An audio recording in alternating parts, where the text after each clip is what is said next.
Salut les amis. Alors ça y est, je vais vous parler du frelon. C'est un peu compliqué en ce moment de vous trouver des idées de vidéos. Tout simplement parce qu'on est en fin de saison, hein. Je peux pas, on peut pas aller aux ruches. Faut les laisser tranquilles. Là c'est mort, c'est terminé. Donc voilà.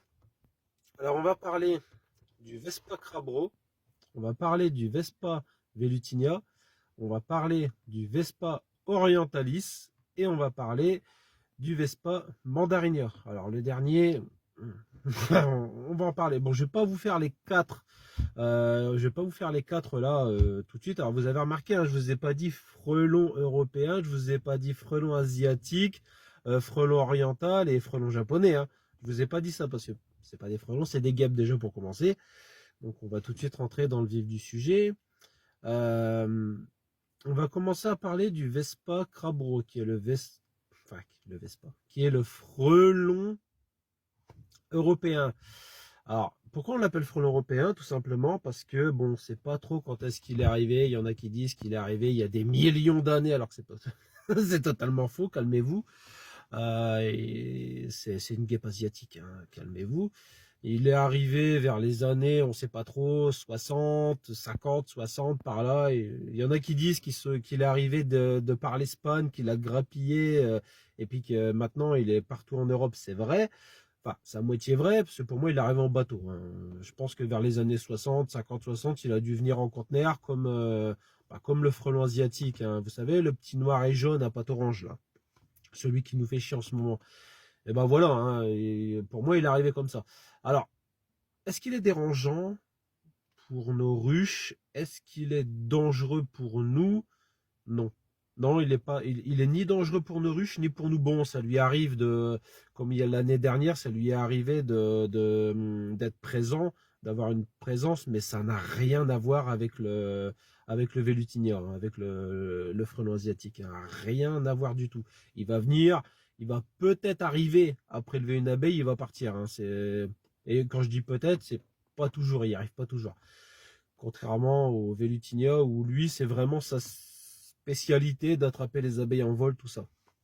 Lui, déjà, il plonge sur l'abeille, il a une fois sur deux ou sur trois, il la rate. Voilà. Donc, c'est pas pareil. Et en plus, le Vespa Crabro, lui, allez, au mois de. Là, déjà là, c'est quasi terminé. Ça y est, on n'en voit plus, ou pratiquement plus. Tandis que le Vélutignan, on peut le voir jusqu'au mois de janvier de l'année prochaine, hein, avant que la colonie s'effondre. Donc, vous voyez, c'est pas encore pareil. Donc, et est-ce qu'il est dangereux pour nous? Non. Par exemple, déjà, le Vespa Crabro, lui, généralement, il niche dans le creux d'un arbre, à ras du sol, voire des fois même sous l'arbre. Et on peut s'en approcher. Enfin, je veux dire, c'est encore fait. Bon, on va pas s'en approcher histoire de voir comment c'est à l'intérieur, mais on peut s'en approcher. Par exemple, si vous baladez et que vous voyez qu'il y a un nid de Vespa Crabro là et que vous voulez passer à côté parce que vous n'avez pas le choix, vous pouvez. Il va pas vous sauter dessus. Contrairement au Vélutinia qui lui au début quand vous allez arriver vous allez vous approcher du nid, vous allez voir que le nid il va y avoir plusieurs frelons autour et que du simple on va passer au triple au niveau de la population sur le nid. Là vous approchez plus parce que si vous faites encore un pas vous allez en avoir 5-6 qui vont vous foncer dessus et je l'ai déjà vu. J'en ai presque fait les frais déjà une fois ou deux, sans piqûre heureusement, mais c'était pas loin. Donc voilà, si je dois résumer le frelon européen, le gros jaune là, un peu pépère, qui vole pas très vite. Enfin, pas très vite, il a quand même voilà. Il est pas dangereux. Il vient d'Asie. Il vient d'Asie lui aussi. Il faut arrêter de dire que c'est un frelon européen. Il vient d'Asie. Euh, il a une présence sur les. Il peut avoir une présence sur les ruches, mais comparé à un frelon européen qu'on va voir, qui va venir, il va rester 2 minutes. S'il voit qu'il n'arrive pas à choper d'abeilles, il va se barrer. Euh, Contrairement au frelon asiatique, tant qu'il n'a pas l'abeille, il va rester. Hein. Et il va exercer une pression énorme qui fera s'arrêter la colonie. La colonie sera en pause. Elle sortira plus. Et donc voilà. Donc si je dois résumer tout ça, pour le Vespa Crabro, il n'est pas dérangeant. Ça me gêne pas qu'il soit là. Donc voilà. Je pense avoir fait le tour du Vespa crabe rouge. Je suis pas non plus le spécialiste des frelons, mais je peux en parler un peu. Je pense que pour être un bon apiculteur, faut connaître un minimum les frelons. Voilà, juste un minimum. Donc, est-ce qu'il a à protéger? Voilà, l'écosystème se débrouillait bien sans lui. Bon, il est là, moi il me dérange pas, il dérange pas les apiculteurs. Certains veulent le protéger, moi je suis un peu mitigé par rapport à ça. Disons que tant qu'il me dérange pas, ça va. Comme je vous ai dit, moi je suis quelqu'un qui est proche de la nature. Si je peux éviter de tuer d'autres insectes, je le ferai pas. Euh, Bien entendu que ça me fait chier, bien entendu que je suis pas là pour dire cet insecte-là il est bien, cet insecte-là il est mal. Les insectes étaient là bien avant nous et je pense qu'ils seront là aussi bien après nous.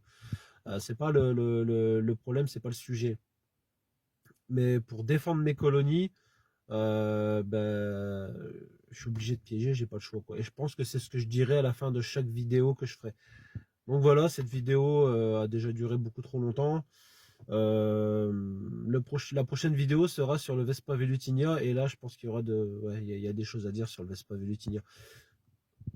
Le Vespa Orientalis, on n'y connaît pas grand chose. Je pense que j'en parlerai un peu en même temps que le Vespa Velutina. Et on va surtout parler du Vespa Mandarinia qui lui, j'espère, mais alors je croise les doigts de partout, je croise les doigts de pied, je croise tout ce que je peux croiser pour pas qu'il arrive en France parce que là ce sera un réel problème. Le Vespa Velutina à côté, hein, le frelon asiatique, c'est petit poney à côté. Hein, donc voilà. Allez, je vous laisse et je vous dis à bientôt pour la prochaine. Allez, salut!